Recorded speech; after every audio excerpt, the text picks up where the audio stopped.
Bonjour à toutes et à tous, bienvenue sur Misscom. Est-ce que, comme la plupart des gens aujourd'hui, vous vous demandez comment gagner de l'engagement dans vos communautés? On est tous aujourd'hui sur les réseaux sociaux, on fait tous partie ou on a tous des communautés. Si vous vous posez la question, je vous invite à regarder la vidéo précédente qui se retrouve dans les descriptions de la vidéo du jour, ou bien ici, en fin de cette vidéo. En attendant, c'est le sujet du jour, comment avoir une communauté engagée. Mais avant tout, salut à tous, pour ceux qui me découvrirent dans cette vidéo, je suis Claire Négrier, aka Misscom. Depuis 2010, j'accompagne les entrepreneurs ambitieux à communiquer de manière unique, éthique, authentique et surtout efficace auprès des clients qu'ils veulent vraiment.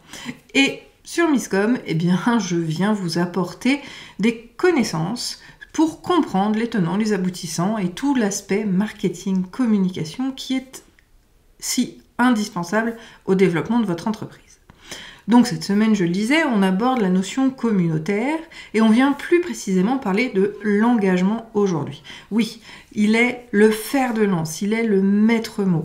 Et en anglais, on dit « Content is king, but engagement is queen. And it's the woman who rules the house. » Ça, c'est le terme en anglais. Si je fais la traduction beaucoup moins sexy en français, ça donne « Le contenu est roi, oui, mais l'engagement est reine. » Et dans un couple, on sait très bien que c'est la femme qui tient les rênes. Donc, partant de ce postulat, comment aujourd'hui, effectivement, avoir une communauté engagée? Eh bien, je vais vous proposer quelques petites idées qui sont ultra importantes pour moi. Rappelons quand même en introduction que communauté, j'entends par là les réseaux sociaux, les groupes, le profil, éventuellement la page. Et vous avez également la communauté qui, pour moi, est vraiment trop sous-estimée, celle de l'emailing.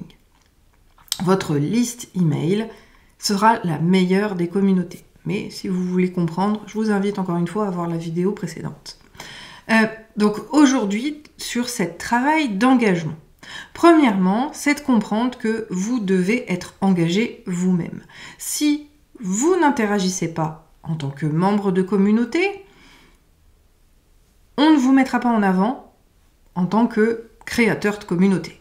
Donc ça, c'est un peu donnant-donnant, d'accord? Alors c'est surtout sur les médias sociaux, mais il n'empêche que même de la manière humaine, d'accord? Si je fais le pendant, vous savez que j'adore ça, et ceux qui me découvrent, ben voilà, vous le savez, j'adore faire le pendant avec l'humain, les relations humaines, etc. Si dans une soirée, on rencontre des gens qu'on trouve sympathiques, qu'on trouve intéressants, avec lesquels on va échanger les numéros de téléphone, mais si personne, et surtout soit si on ne fait pas la démarche de les appeler, de prendre contact, finalement le contact se rompt et on redevient de parfaits anonymes. C'est exactement vis-à-vis de votre communication et votre marketing. Si vous n'avez pas un degré d'engagement important par vous-même, donc en triant justement les communautés, en sélectionnant les plus actifs, ça c'est ce qu'on a vu dans le défi sur le Facebook Challenge sur les réseaux, et celui qui était orienté spécifiquement pour les groupes, on va avoir ce besoin-là d'être absolument actif pour gagner de l'engagement. Si nous, on n'initie pas un relationnel, si l'émetteur n'émet jamais, il n'y a jamais de réponse. C'est mathématique. Donc déjà, premièrement, c'est êtes-vous déjà bien engagé vis-à-vis des communautés pour pouvoir gagner cette notion de visibilité et enfin, obtenir quelque chose. Le deuxième point, pour espérer, encore une fois, il n'y a pas de formule miracle. Je vous rappelle, il n'y a pas d'injonction, il n'y a pas de recette miracle, ça n'existe pas. Il y a celle qui vous appartiendra. Par contre, voilà, je vous donne quand même des grandes lignes qui me paraissent quand même importantes et que moi-même j'expérimente.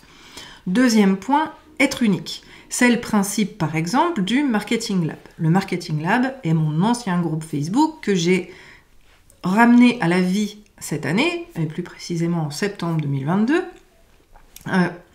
pour lui donner vraiment l'essence de ce que j'avais toujours espéré faire et avoir vis-à-vis d'un groupe. Donc c'est devenu le Marketing Lab, parce que ma vision de cette communauté, c'est d'avoir un espace où je vais pouvoir justement dispenser mes compétences pour l'acquisition des connaissances des entrepreneurs vis-à-vis du marketing et de la communication. Mais c'est aussi pour moi, parce que le terme c'est je walk the talk, pour le coup je fais ce que je prêche, c'est de leur donner un espace de test où ils vont pouvoir être conseiller, avoir des retours, parce que sans retour, une communication est vaine.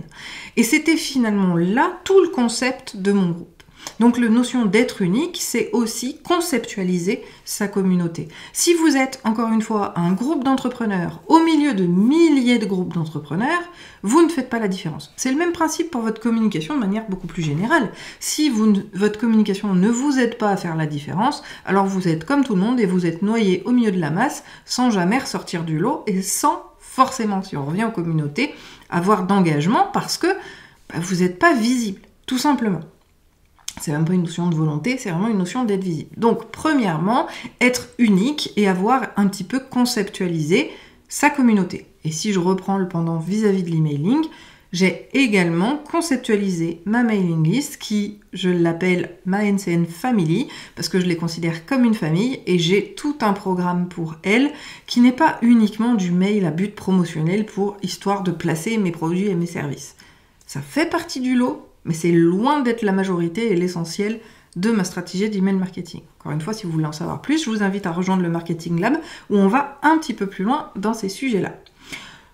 Donc, le premier, être unique. Le deuxième qu'on a déjà vu, c'est donc de trouver une idée originale qui va à la fois attirer quelque part, parce qu'elle va être différente, qui va quand même répondre à quelque chose qui est recherché par notre audience. Encore une fois, on ne sait pas créer le besoin, il n'y a que Apple qui sait le faire, donc il faut impérativement répondre à un besoin existant. Je prends souvent l'exemple de la communauté de Lionel, qui est un confrère qui avait monté sa savonnerie il y a quelques années en arrière, qui a créé justement un groupe sur le DIY, le Do It Yourself, faites-le vous-même, vous connaissez, par rapport à tout ce qui était environnement de la maison, dans lequel il allait pouvoir faire ce qu'on appelle le placement de produits et proposer ses savons artisanaux à cette communauté-là.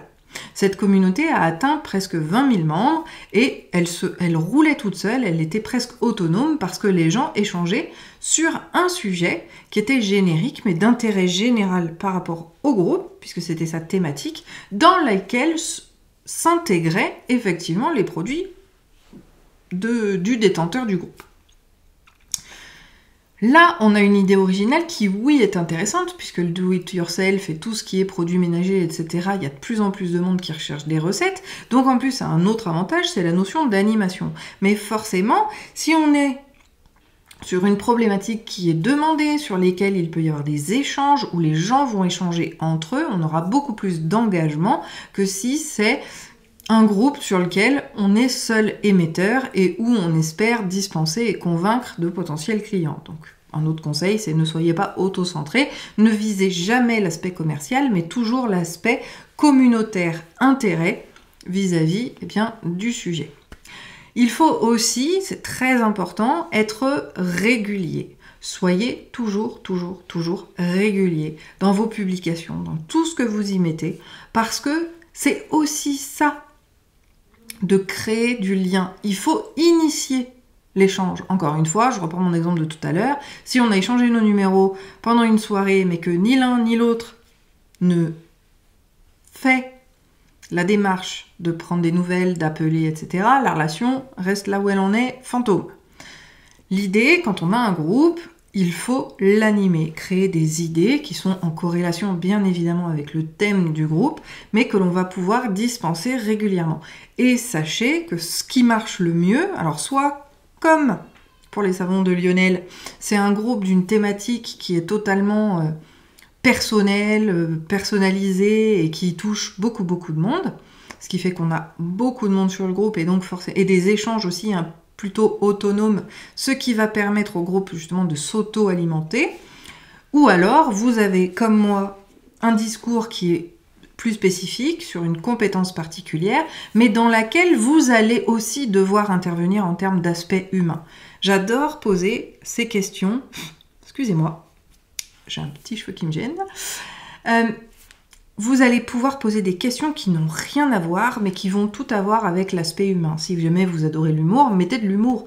L'idée, c'est de trouver des choses qui vous intéressent vraiment, qui vont permettre aux gens de connecter les uns aux autres, qui vont permettre les échanges entre les membres de la communauté, avec vous bien évidemment, mais qui n'ont pas de rapport avec la thématique, notamment professionnelle, comme pour moi par exemple, qui est la communication et le marketing, mais qui vont effectivement engager les gens. Alors, il y en a qui sont complètement personnels, d'accord? Vous êtes plutôt chien ou chat, thé ou café.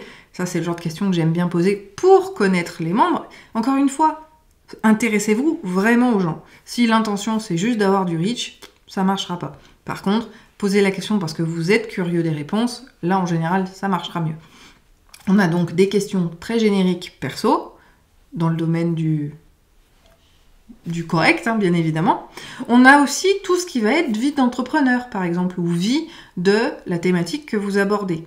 Moi, je peux, par exemple, poser des questions sur comment ils s'organisent, quelles ont été leurs premières difficultés, sur quoi, quel a été leur meilleur investissement, quel est leur meilleur outil.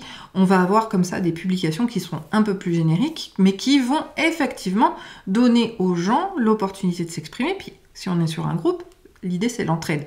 Donc, quand on a des questions ouvertes comme ceci, ça mise normalement sur l'engagement des gens, si toutefois, bien évidemment, le groupe n'est pas mort, parce que des questions comme ceci qui seraient postées sur un groupe qui n'a pas de reach ne seront de toute façon pas vues, donc n'obtiendront probablement jamais de réponse. Donc, régularité et bien évidemment de proposer toujours des sujets puisque vous devez être l'initiateur de cette communauté et de son engagement.